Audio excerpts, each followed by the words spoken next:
Aloha and welcome to our Waiʻanae Coast Candidate Forum 2018.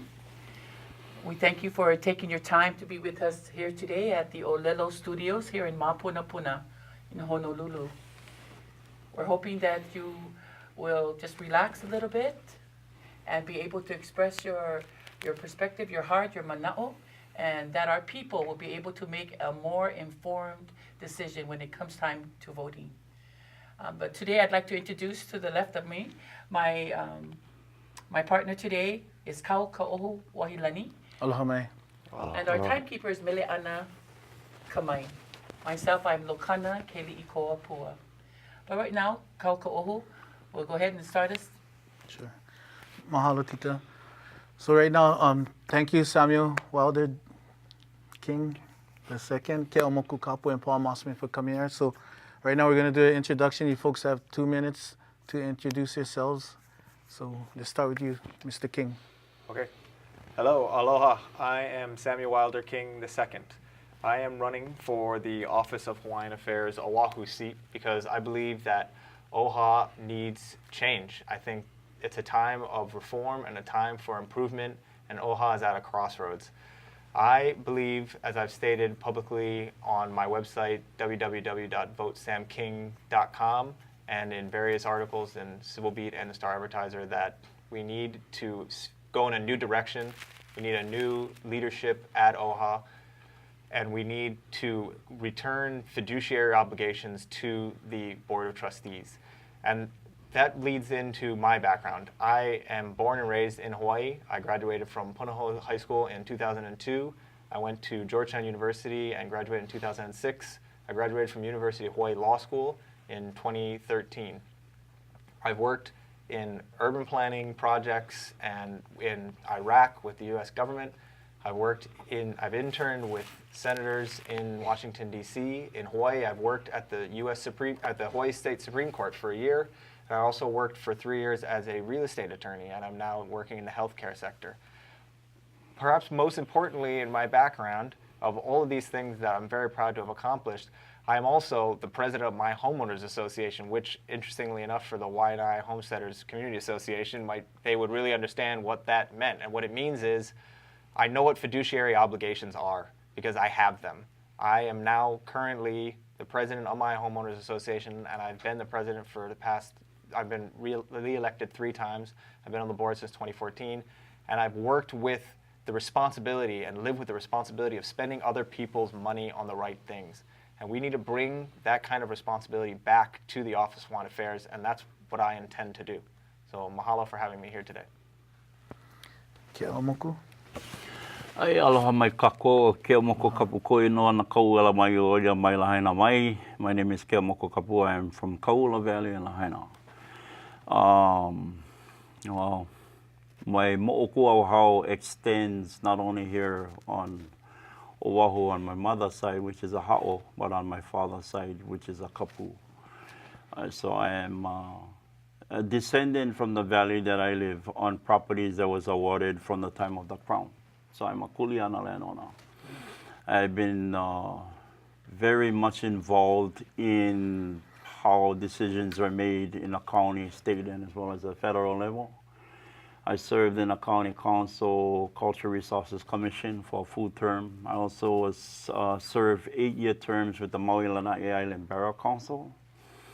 I also served under the Office of Hawaiian Affairs for the Native Hawaiian Historic Preservation Council as a chair, and also served in the federal level on the West Pacific Fisheries Management Council. So for my forte and my background of understanding the logistics of how we need to be complacent in our society as Native Hawaiians, I definitely understand my fiduciary duties as being a part of the solution and not the problem. I mahalo the Waiʻanae Homestead Association for allowing me this opportunity to be here. As I said in the past, I've served on many boards and commissions, and it's all about understanding the ordinances and rules and how we need to be not only complacent, but also to find a way of finding some kind of camaraderie within not just the general, the makaina in our community, but the state as well as the government on how Native Hawaiians need to see things from a bottom to top management system, not a top to bottom management system. So that's what I'm all about. So mahalo no. Mahalo. Mahalo. And last but not least, Paul Mossman. Aloha, my name's Paul Mossman. I was born on Oahu. My father was Thomas Mossman, and my ancestor was Captain Thomas James Mossman. My father was a native speaker. He was born into a land that was majority Hawaiian. He was a Hapa Hawaiian, and the rest was full-blooded Hawaiians. Since then, Hawaii has changed a lot, and my main concern, my biggest concern, is the preservation of the culture of Hawaii and the preservation of the people of Hawaii. And I feel the most important thing I try to bring to this is that idea, a reform idea, that if we take all the assets that belong to Native Hawaiians, the Office of Hawaiian Affairs, which is $600 million, the Department of Hawaiian Homelands, which is 220,000 acres, and combined it into a Native Hawaiian corporation similar to what took place for the Alaskan Native tribes back in 1972, we would have a land base again for Native Hawaiians to form their culture around, to preserve and grow their culture, and to be able to interact again as a culture together. They'd have that power of economic sovereignty. You know, there's a lot of mana just in the land, and ever since the Great Mahele, the problem is the Hawaiians have not had the land. They have not had the large chunk of land that already belongs to them. So my goal is to help bring that into people's minds, to understand we can do this, we can move forward in this way, and we can leave this a much better place than we found it. So that's my goal. Thank you. Mahalo. Tita? I'd like to start with our first question. And I'll start with you, Keomoku. What qualifies you or distinguishes you from the other candidates that are running for the same position? Well, not only my years of experience, but I'm a candidate running for the Maui trustee seat for the Office of Hawaiian Affairs. And my special forte in what I understand about basically land titles. I've been in litigation for 17 years. And just 2 months ago in a jury trial, I was successful to win my lands back in Kaula Valley. Keliikoa-Pua versus Makila Land Company, which was basically a class action suit that, you know, took me in a journey of understanding identity, of how our Native Hawaiians basically are being complacent within a system, a judicial system that is not for our making. So I found within the years of my litigations on how I can be of greater service to our general community, especially our Native Hawaiians who have lands out there. They really don't even know that they do. Mahalo. Thank you. Mr. Mossman? Well, I'd have to say first, I deeply respect all my brothers here, and I know that I can do nothing without their help, as we can't move forward if we don't move forward together. My qualifications is basically I'm a builder. I've been a contractor pretty much my whole career. I've been on the Kailua Neighborhood Board. I've seen how government works. And as a contractor, I look at things and I think about, okay, how do you fix this, right? Some things you remodel, some things you tear down and rebuild. So what I bring to this is that view of I'm not tied to any particular thing. I'm ready to move forward on what will work best. Thank you. Thank you. Mr. King? Well, I would like to echo Mr. Mossman and say that I have great respect for all of the candidates, but it is about choice and it is about differentiation. And what I bring, I think I described earlier, is that practice at fiduciary responsibility. Being a officer of an association, a homeowners association, you know that it's a very difficult place to be. A lot of people have lots of demands, and you have to try and do the right thing at all times, not necessarily the thing you want to do. And I want to bring that experience to the Office of Hawaiian Affairs. I'm also a trained attorney, so I've worked with land use laws. I know about a lot of the issues facing OHA. I'm also pushing for reform. I've said we need to replace CEO Crabb. Chair Machado should be replaced with Keliikoa-Pua. I've pushed for those kind of drastic changes that need to happen. And I haven't received donations from Crabb and Machado, which some of my opponents have, specifically Esther Kiaina. I mean, that's a sharp contrast, because I'm pushing for change, and some of the other candidates are being supported by the establishment. Thank you. So I have the next question. Given the research coming out of scholars at UH Manoa in the last 10 years or more regarding Hawaii's history as an independent state, what do you think is the best thing that OHA can do to promote the truth of Hawaiian history? Let's start with you, Mr. Mossman. If I pick somebody in Hawaiian history that's like my role model, I pick Paia, the Kamehameha the Great. He would have been a sovereign in any nation at any time. You know, he wasn't a perfect guy. I mean, no, but he understood when the Howleys got here that these guys had a technological edge and they had an organizational edge, and he understood how to take advantage of that to achieve what he wanted to do, which was uniting these islands in the nick of time. And also, I look at the law of the splintered paddle, and I'm like, where did that come from? That's like Jeffersonian democracy coming from this guy's head. So I go, if we look at Kamehameha the Great, especially, we find a role model, I think, for moving forward in a lot of different ways. Mahalo. Ke'amoku? I would say Josepa Navahi would be my hero, because he was right smack dab during the turbulent times of basically all the problems that were starting to occur.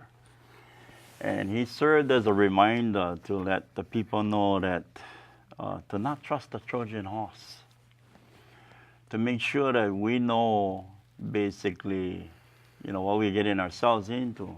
And the reason why I say Josepa Navahi is because he took out an old case in Lahaina, and the case was called Kumuli'ili'i versus Horner. And that case, which he was one of the attorneys for, made huge advantages in our system when it came to resource management for Makainana, especially our terra farmers. So having that mindset, understanding where he was coming from, and he was an attorney and a judge at the same time. Yeah, that's where the advantages was for me. Mahalo Look Ke'amoku. into that, Manao. Mahalo Nui. And Samuel King? I think if I have a lot of role models, but if I had to pick a hero of Hawaiian history right now, it would be my grandfather, Samuel P. King, the Judge King. And actually, he had an interesting comment on a book that I was just reading, which is called Hawaiian Sovereignty, Do the Facts Matter by Thurston Twigsmith. It's a controversial book, but my grandfather had a comment on it, which basically said, anyone interested in advancing the Hawaiian sovereignty debate must read this book.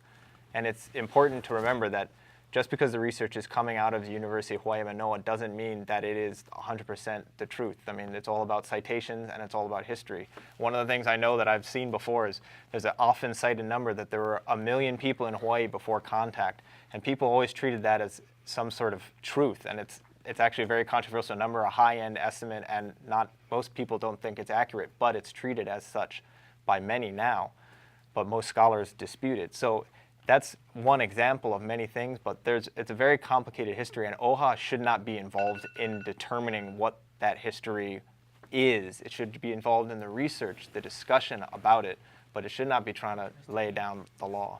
Thank you. Thank you. Our next question, sometimes it depends on our questions, we may give it a more lengthier time, but we'll let you know too. And so I am sorry, I think that was a good one. Yeah, I think that would have been a good one to kind of like expound on. I just thought about it now, but yes, going forward, we'll let you know if we give them like a minute and a half, Sure. you know, to expound on it. But I think this one will be just in about the time frame of a minute. And for the benefit of our timekeeper too, we need to let her know as well. But I'm just wondering, Mr. King, what program or initiatives or community activities have you championed?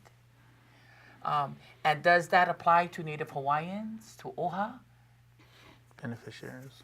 And any beneficiaries? Have you championed any yet? I mean, I'm the causes that I am pushing for, a specific cause would be kaka'akamakai. That's the thing that I believe needs to be pushed forward the most. Now, as far as champion, I think what people would look at is like, have you spent years fighting that battle? And no, I've not been there from beginning to end. I've been, studying and working hard and trying to lock that down. But so have many people that have been pushing for all those things. But I think now I've chosen to come forward and step up to the plate and speak up. And it's because of the audit of the Office of Hawaiian Affairs that recently came out that showed that there's so much mismanagement and the trustees don't know what their fiduciary duties are and they need training in that. And that's why I've come out speaking now to champion this cause of reform. But if there's one thing I really wanted to get done, it would be kaka'akamakai. I think we can maximize a lot of revenue out of kaka'akamakai that can benefit the beneficiaries. You can build housing there for many people and a Hawaiian sense of place that would be absolutely amazing. Thank you. Ke'aumoko? Same question. The same question? Oh, shoot. We got to go all the way back to 1987, I think. But when it came to where we fit in our society today, I returned home back in 1997. I took on a great challenge being there, so I wanted to involve the general community. So I started this walk around the island called Ka'apuni. And we lit the torch at Moku'ula. And we went around clockwise for 197 miles, day and night, nonstop. But the purpose of the march was to get more people involved and being aware of what was happening in our environment as well as what's happening within our resources. I did that periodically almost every makahiki season. So from that, it kind of blossomed into another venture when we went into the legislation trying to submit a bill called the Ahamuku system. So that's basically what happened and what occurred from the torch march into the Ahamuku system, which became part of the legislative law today. Thank you. Thank you. I would say what I've been doing is for Hawaii in general, which affects everybody. My goal has been for at least the past 3 or 4 years is trying to encourage the discouraged, which is we have a lot of people who've dropped out of civic affairs. They've given up on it. I mean, some will say they're so satisfied with the way things are, they don't bother to vote. I would say they're so discouraged with the way things are, they don't bother to vote. So I've been working on developing the people who have spheres of influence to be able to speak to their congregations, their people, to help them, pull them into the process that, to me, the more people involved, the better things get. So I'm big on trying to bring people into the civic association, this process of civics, of voting, of participating. Very few people do like this, but everybody can do the vote and be part of doing things. Mahalo. Mahalo, Paul. My next question would be to the three of you. What is the biggest problem of DHHL mandate requirements of the 50% blood quantum? Starting with Ke'aumoko. Anybody? In 1922, actually, when the law came out to provide homes for Native Hawaiians, but it was at a liquid measurement of 50%. I think that's a division within the structure of how we see ourselves being complacent as Native Hawaiians. I've always pushed for years that, okay, if it's not because of the HHL's mandated requirement to make sure that the blood quantum stays at 50% for Native Hawaiians, so where is the 49% Native Hawaiians go? I think OHA has a solution to make sure that OHA becomes that developer because they get Waimea, they get Keliikoa-Pua, they get all these properties out there and they put in those properties set aside for what? Cultural reserves. If the properties are at a point where it could be developed for the 49% Native Hawaiian, then let's start with that. So let's start with bringing the 50% and the 49 together and looking at the whole piece. The DHHL is mandated for the 50%, or should be mandated to provide homes for the 49% less. That's what I see as a success, especially within OHA. Mahalo. Mr. King. That is a tough question because there aren't that many people that are 50% Hawaiian anymore. And one of the biggest issues with that is not only are there fewer and fewer people on the land because they're not 50% Hawaiian, there's also tens of thousands of people on the wait list, which is strange. And one of the reasons, one of the things I would encourage DHHL to do is build more homes, build more density.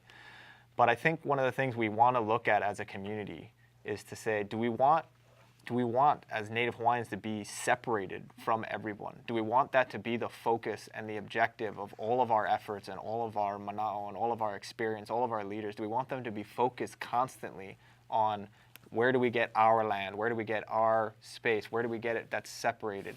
It's one of the things that concerns me about that blood quantum is not just that there's fewer and fewer people, it's also that it's separating Hawaiians from non-Hawaiians in a way that that's a divisive structure that is not going to help push all of us forward. I mean, we all live here together in Hawaii, and even during the kingdom, everybody was mixed up and working together. So it's one thing I think we should look at going forward is, do we want to continue in that path? Mahalo. Mr. Mossman? Well, I'm the son of what I call the Hapahaole Revolution, which I think probably started in the 1880s or 90s. Went through probably the 40s and 50s when you had all the Native Hawaiians marrying people from all over the place. And as a quarter Hawaiian, a part Hawaiian, because my goal is to create a Native Hawaiian corporation, I feel fine about if the 50% blood quotum is what's needed to get that through Congress. I trust Native Hawaiians to do what's right after that. They want to make it 25%, 15%, but we do have to preserve the culture. And there is an ethnicity to that culture that we have to try and preserve at the same time.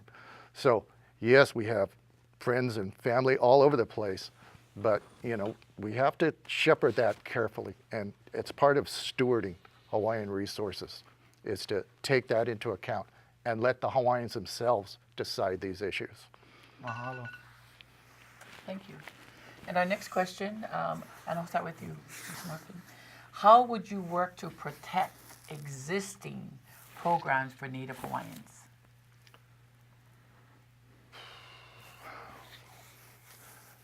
I feel when things are threatened, that competition of ideas is the thing that will help preserve things the best at this point. If there's a dereliction of duty of making sure that programs at work are not functioning properly or are at risk of being abandoned, I find if you say, well, I have an alternative that's going to kind of turn things upside down and make sure these guys really get taken care of, some people might straighten up and go, oh, then we're going to back off and we're going to make sure things are run right. So it's tough because it's going to have to be case by case. And of course, we want them to be successful, because what we want is successful, prosperous Hawaiians living a good life, things getting better for them and their families. And we want to pursue and sort of focus and gauge every effort through that lens to make sure that we're bettering the culture, bettering Native Hawaiians, and at the same time, that's benefiting everybody in the whole state. So everybody in the whole island should be interested in that. Thank you. Mr. King, and what I've done is I've added another 30 seconds. Our timekeeper did that, so I want you to know that you've got a minute and a half, because I think it's very important that we continue to protect this. So go ahead, Mr. King. I would answer that in two ways. I think first, I would say it's important for all of us to be prepared for those programs if they disappeared. It's not to say that I think they should or that they will anytime soon, but just know that we can still succeed even if the programs don't exist. The Native Hawaiians can still be taken care of. The United States is a great country with a very good legal system, especially if you compare it to any other country on earth. So there's a lot of opportunities here. Just getting programs is not the be-all, end-all.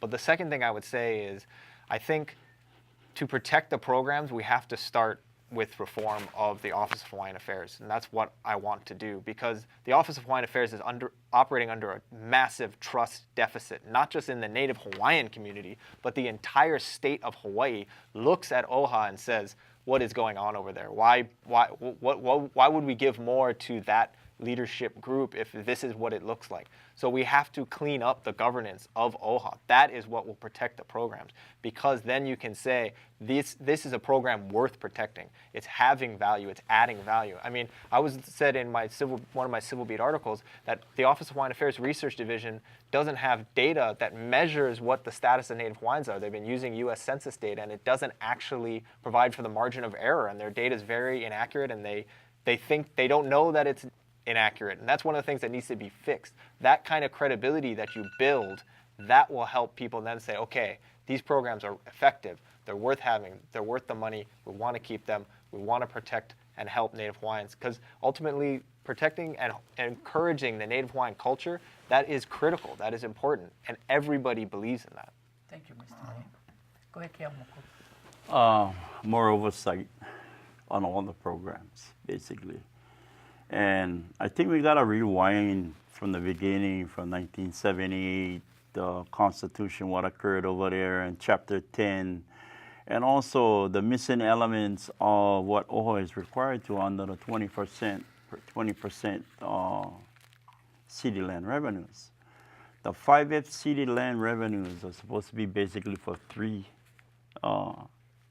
distinguished reasons. One is for Native Hawaiian health, housing, and education, right? So in order for us to go forward for providing these different types of programs, is it actually aligned to serve that 20% 5 City Land Trust money that is out there? Where is those monies going? So when we look at education, Native Hawaiians is the poorest education unless our kids are involved in other different types of school systems like charter schools and punanaleos or kulakai punis, but then they put us in a different mix. The health of our people, that's another big thing. You know, there's supposed to be monies coming from that 5 City Land Trust to make sure that our kupuna get the necessities to not pay for medical insurance, all those kinds of things. So, and health, housing, as well as education. You know, housing, you know, I'm a strong stickler to that OHA needs to be the developer to start providing more homes for our people. Because I always tell our people, why are you going to wait for your number to come up? Why are you going to wait for your number to come up from DHHL when right now the list is 27,000 people on their waiting list? So more oversight, the direction where we need to go, especially when it comes to the 20% city land revenues, there's a lot of money coming from there. And we need the right people to start making decisions where those monies need to be allocated to first. My next question would be for the three gentlemen. What is your view of the role of the U.S. military in the islands, and would you like to see that role increase or decrease? Starting with you, Sam King. The U.S. military, let me put it this way. I'm proud to be Hawaiian, and I'm proud to be an American. I think the U.S. military is here, and it's been here for a very long time for a very good reason, because the United States is the guarantor of global security. So Pearl Harbor, the U.S. military in Hawaii allows the United States to project power and peace and security throughout the entire Pacific. That is a powerful position for Hawaii to be in. It's one of the reasons we could become a state of the United States. And becoming a state was an incredible boon to the state of Hawaii, as it gave us 2 senators primarily. And that gives every Hawaii voter outsized influence over policy in the United States. But whether or not it would be increased or decreased, I don't think we should be pushing for it to be increased, and I don't necessarily think it should be decreased. I don't think the United States military should be removed from Hawaii. Not only is it vital to everything America is doing in the Pacific, it also brings billions of dollars to the state of Hawaii. Thank you. Keamoku. That's some big giant leap right there, the military occupation in Hawaii. For myself, when it comes to military occupation, first of all, we got to look at the crime that was committed in the beginning. I mean, the Office of Hawaiian Affairs is for the betterment of the conditions of Native Hawaiians, and in Chapter 10, it specifically says for the wrongs that have been committed upon Native Hawaiians from the start. So when President Clinton came over here to sign the apology bill and literally admitted, telling the Native Hawaiian people that I apologize for the illegal overthrow of the kingdom, then I think that needs to be affixed and that needs to be placed in an area of clarity. Before we can say we're proud to be Hawaiian as well as we're proud to be United States citizens, I want to know whether or not I am a citizen. And if I'm lawfully binding as a United States citizen on these islands we call Hawaii, which basically President Clinton actually said we're illegally overthrown. So in order for us to go forward, we need to find clarity within ourselves on where are we affixed in the situation of self-determination, because that's what the Office of Hawaiian Affairs is, first of all, to provide some kind of remedy for self-determination for all people. Then we start bringing everybody to the table on how we're going to come together to make everything work. Thank you. Mr. Mossman? I could understand some frustration with the military, especially among, sovereignty activists, and yes, I probably had some cousins who were taking shots from the insurrection side. But, I take the long view of history that if King Kamehameha didn't unite the islands when he did, we would end up like Tahiti, which was taken over by the French, I think, in the 1820s. If we didn't have a monarchy that was so smart, they copied the Victorian monarchy, we could have become French or Russians or British. So there was, and I'd call it divine protection over these islands for many, many years. And then, yes, the US military did come in. There's good and bad aspects of that. One of the things for Hawaii as a whole is we used to have a three-legged stool economy. Now we've got a two-legged stool economy, which is not good. It's part of where we have to start thinking about how do we develop the assets we've got better so we get back to a solid three-legged stool. Thank you. Thank you, gentlemen. Thank you. I think this one we're going to give a minute and a half.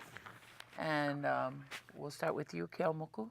OHA has a kuleana to improve the conditions of Native Hawaiians in the areas of aina, education, economic, self-sufficiency, governance, self-determination, and health, as we have mentioned.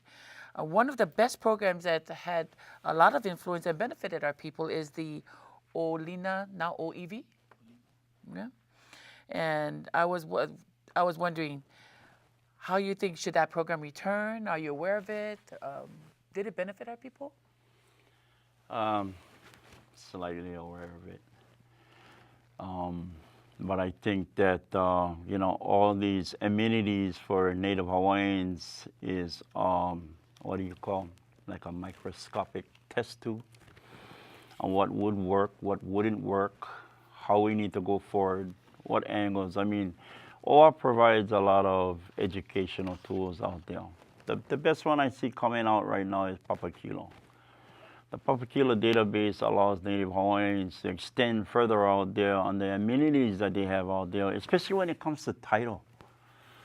I don't call myself a professional behind title research, but after 27 years of, well, actually 20 years being confronted by title issues and dealing with these big conglomerates, we need to figure out, okay, what specifically is going to work for Native Hawaiians and what is the advantages for Native Hawaiians to go forward, knowing that they find pride in the research that they are doing, knowing that, they can tie themselves to the time of, from today all the way to the indices awards, the quiet land titles in the state of Hawaii, which that is the Baibala for Native Hawaiians today.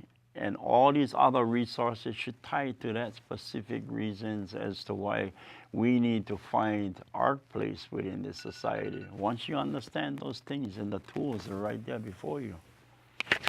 So yeah, great advantages that OHA has, different types of programs that are out there for Native Hawaiians, and I encourage all Native Hawaiians to take advantage of it. I'm not fully aware of what that program was. What was it? specifically? The Ōlelo Nauiwi radio program where they spoke on various topics that was, very controversial, very relevant to our people. That sounds like a wonderful program and a great idea, just like this kind of program. I think one of the things that I want to do if I get the opportunity to serve the people of Hawaii as an OHA trustee is to bring evidence-based policy to the Office of Hawaiian Affairs. So we look at the programs we have, we get data on the programs we have and the people we're trying to serve, and then we measure the impact of the program against the data we have. And as I pointed out, OHA's one of the issues that I've seen is a deficit of data. They seem to rely solely on the American Community Survey, as far as I could tell from their data, and it doesn't actually measure with enough detail what's going on in the Native Hawaiian community. So that's one of the things we got to push for, is just to start is get that data, and then you push it out to programs that can be effective. There are creative ideas we can do, like policy ideas, like you can do charity bonds where you have investors come in and you tell an investor, okay, we want this particular educational program to help this population of Native Hawaiians, so you can invest in it and we'll give you a 5% return if it works. The investor has to come in and prove that it works, and if the program works and they can show it with evidence, then OHA says, okay, here's the money we're going to give back to you, investor, with a 5% return. That's a way to incentivize people to do those kinds of effective evidence-based policies. And also, there's some programs, honestly, that will not be evidence-based, and those would be radio programs that get the word out, have more conversations about controversial issues. And I think also building the culture, the Native Hawaiian culture, that's one thing I think OHA has been doing a very good job on, and part of the Hawaiian Renaissance. And that's something we should continue to encourage, even if there isn't evidence that says this is going to increase the income all this way. I mean, I think you could probably prove that, actually, but those are the kind of things we should still continue to do. Thank you. I think all of us would agree that culture is critical. Knowing where you are in time and space, and having an anchor to the past that you don't feel has been cut by something unjust, is very important to your psychological health, and that works out to be your physical health too. Sometimes I look at things that are real basic that I'd like OHA to be involved in, like when I go to the back of Waiʻanae Valley and I see people using it as a trash dump, and I go, man, if I was in OHA, I'd get some dumpsters out here, and I'd start cleaning it up. I'd start taking pride in what is already, sort of belongs to people, and help them in as many direct ways as possible to make things better. So I'd like to see programs that really impact people directly, that clean the environment up where Hawaiians are living, especially your rural environments and stuff that the city ignores, the state ignores, because those guys are poor. So I'd like to be a lot more involved in seeing things like that happen. And then, like's been spoken here, is to get feedback from the community about what do you guys want, right? That's usually part of the problem, is there's not enough feedback to know where are the greatest needs, where can we help the most, where can we help people use their own strength, their own power to lift themselves and their neighbors up. So, like that. Thank you. My next question for you three gentlemen would be, if elected as OHA trustee, would you do everything in your power to help the social well-being as well as the physical and mental well-being of our Nakupuna? Starting with you, Mr. King. Obviously, yes. I think that's one of Paul's just yes answers. You need to have those kind of programs that can help everybody and focus on Nakupuna and have it. You can have evidence-based research on all of those items. So there's no reason not to do that. So I would absolutely do that. The health and welfare of our people. I think what's happening right now in my community is that within the ohana, kind of getting a little bit too distorted, where the ohana values are no longer looked at heavily like how it used to be. So I think OHA, for myself, being on different boards and commissions and understanding ordinances and rules and, you know, how we can bring the people back to the table, bring the values back to the table. I think OHA has a big, huge responsibility to concentrate on just the status of our ohana. And once we fix those things and bringing that ohana value back, then I think our islands as well as our state of Hawaii will have a better time to accept the status quo of what we are, or not accept the status quo, but at least we'll have the ohana, knowing that, you know, that's one of the things my comrade says, that we need to preserve. I'm all about perpetuation. Yeah, we gotta preserve our values as Kanaka, and we also gotta perpetuate, you know, the idealistics of who we are. We're people of a place, different than any other place. So we can mend those things, or is the venue to do it, then I'm there. I'm committed, or will be committed, not just for the status quo, but for everybody that lives in Hawaii. Mahalo. Mr. Mossman? I was thinking, like, we live, part of what we all live in is we live in a very powerful Western culture. I mean, it produces a lot of wealth and power. And the question is, how do we take the good parts of Hawaiian culture and get that back into operation into as many places as possible? So no Hawaiians left behind, no Hawaiians off by themselves being forgotten. And that's the part of the culture I'd like to see, you know, rebirthed, reinforced, revived, strengthened, move forward in every way possible, so that those values can help make sure that the kapuna is taken care of, and that people aren't left behind in any way, that we're there for them. So yeah, that's important. It's very important. Mahalo. Mahalo, gentlemen. Tita. Thank you. We're coming to the point of closing on this panel, but before doing so, we'd like to give you an opportunity, 1 minute, to go ahead and share your last mana'o with our audience today. Mr. Mossman, let's start with you. Thank you. Again, I'm Paul Mossman. I'm running for the Office of Hawaiian Affairs, Oahu trustee. My goal is to do things differently, to make a major difference. We are at a time when we need to think about the great reforms, the great and mighty things that have happened in the past, the uniting of the islands, even the bad things for people, the overthrow, statehood. You can go farther back to the voyagers coming up from Tahiti and stuff. We are people who do great things. And it seems like we've been sort of in the stagnant end of the pond for a while. And I hope, I pray that we're entering into time again where great things can happen, where this generation can make a real difference. So that's why I'm running for Office of Hawaiian Affairs. And I hope I can ask for your vote and get your vote. Thank you. Thank you, Mr. Mossman. Kia moku kapu.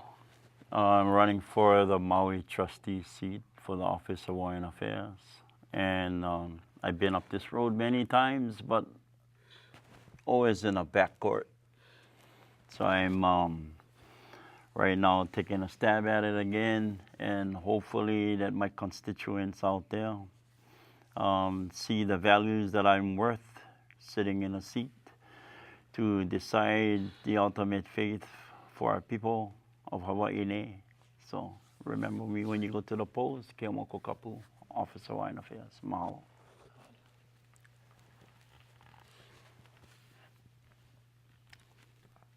I'm Sam King. I'm running for the Office of Hawaiian Affairs Oahu seat. You can read all about my policy positions and background at my website, votesamking.com. Please vote for me in the August 11 election. I'm running for the Office of Hawaiian Affairs because I want to see change brought to OHA. I want to see trust returned to OHA. And I believe that I have a set of skills and experiences that will be valuable to the Office of Hawaiian Affairs and the Native Hawaiian people. And I want to put those skills to work for the Office of Hawaiian Affairs. Thank you. Candidates, thank you once again for joining us here today at our Waiʻanae Coast Candidate Forum 2018 here at Mapunapuna, our Ōlelo studios. We hope that you've enjoyed your time with us and that you've been able to express your mana'o, your pu'uwai, that our people will be able to make, again, a more informed decision. Thank you very much. Mahalo, gentlemen. Have a beautiful day. Aloha. Aloha.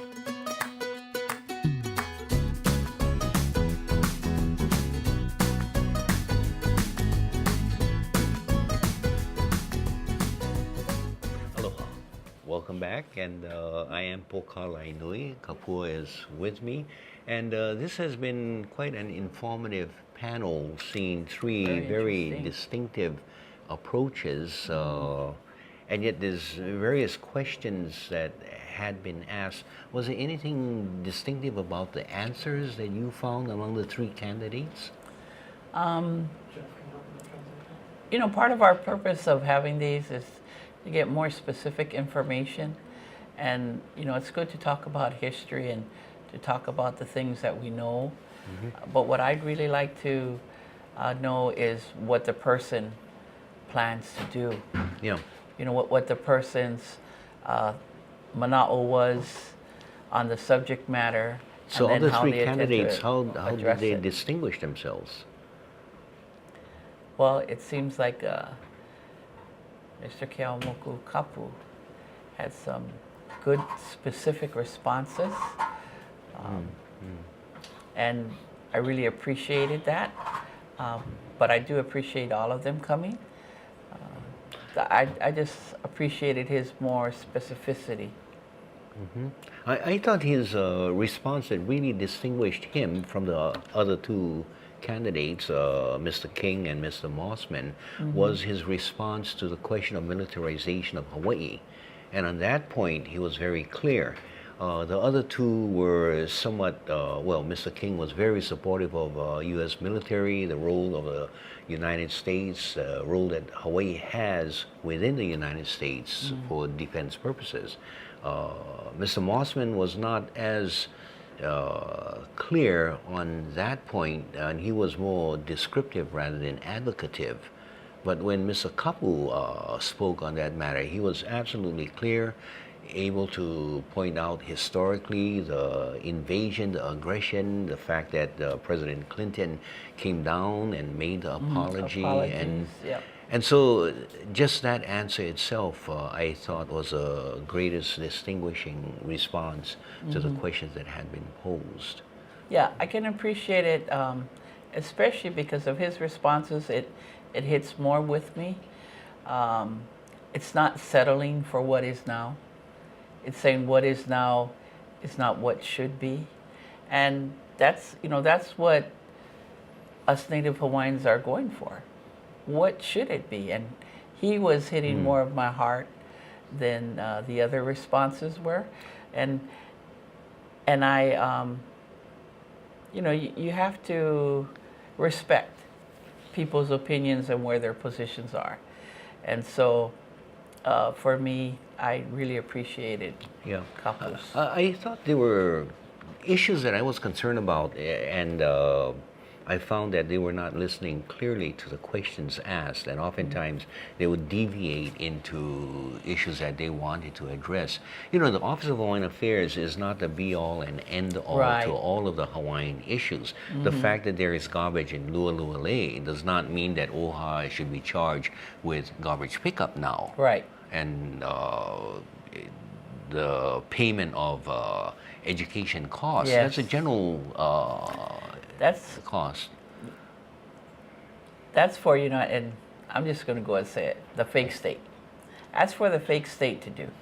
You know, the monies that are given to the Office of Hawaiian Affairs is what is due, you know, by law. And so it's in the Constitution, you know, that it's for Native Hawaiians. And so finally, after many years of statehood, that when they had the 78 Con, that's what brought the Office of Hawaiian Affairs into life. And so now, when they're trying to help us, they have flaws, you know, like families. We're not all perfect. So we have to keep our family in line. And so that's what we hope change. You know, Yeah. all three of them spoke to change. But change in itself does not mean it's good. We want to know what kind of change are you speaking to? I think there was some misunderstanding among some of the people on the panel with regards to the requirement of the 5F trust obligation. The Office of Hawaiian Affairs is collecting on one of the 5 requirements. The other 4 was for home ownership, public education, health, etc. And then 1 for the protection of Native Hawaiians. Yes. Now that is the Office of Hawaiian Affairs share. Right. They are not supposed to take that money and now divide it among the other purposes of the Right. 5F trust. So I think that needs to be, and I hope the other candidates will be able to clarify that position. So there's some misunderstanding. Yes, there. I oftentimes find it very upsetting when the legislature likes to dictate how the Office of Hawaiian Affairs should be expending their monies just because the legislature appropriated monies. You know, it's like, no, you didn't come out of your pocket. It came out of the Office of Hawaiian Affairs. So, you know, I'd like for those trustees to start saying, this is your kuleana. It's not for us. Yeah. It needs to be done, and you folks need to do it. Very specifically, and maybe one of the problems was the question had not been asked. What do you do with the recent requirement by the legislature to go ahead and support the Native Hawaiian Roll Commission and then the so-called Constitutional Convention, sometimes called the Na'iaupuni Congregation? The recent one that was held in, where was that, in Kaneohe. Right. The legislature forced the Office of Hawaiian Affairs to sponsor it as a condition for the Kaka'ako transition or transfer to the Office of Hawaiian Affairs. It was a buyout or a Very payoff. interesting. And so the Office of Hawaiian Affairs went ahead, spent almost $8 million on that particular affair, Ridiculous. which nothing has come out of it Right. for the last 2 years. So I think that question should have been, or that area should have been investigated, and some response saying that the Office of Hawaiian Affairs as trustees with fiduciary responsibility that has been mentioned a number of times must be true to that fiduciary responsibility, which is to the Native Hawaiians, not to the general Hawaiian Yes. community. And so that clarity would have been or should have been an opportunity for the candidates to But clarify more themselves. so, this process needs to come from the people and work its way up, not coming from the legislature to the Office of Hawaiian Affairs to the who's who and then down to the people, even to the extent of where they're almost dictating the outcome. And when the outcome doesn't end up where they want it to be, they pull the strings, there goes the funding, all of that time, all of that money, poho. Native Hawaiian Convention had been formed. The Office of Hawaiian Affairs paid 50% of the cost for it. The state legislature paid the other 50%. As the convention was about to close and come out with 2 proposals for the Native Hawaiians to vote on, one for independence, the other one for association with the United States, federal recognition. Right. And as you say, both sides pulled their funds because they didn't want to move in that direction with a strong recommendation for independence. And so this kind of manipulation should be addressed. That is a fiduciary responsibility that needs to be seen with regards to the Office of Hawaiian Affairs. Yes. Oh. Well, you know, this is the first of our 3 OHA panels, so please stay tuned for our other 2. We don't have time to share with you who the candidates are, but we will have 4 more candidates at the next hour, and then another 4, and then we're going to have our District 43 and 44. So I assume that means we're wrapping up? Yeah, I believe we're wrapping up. We got that signal.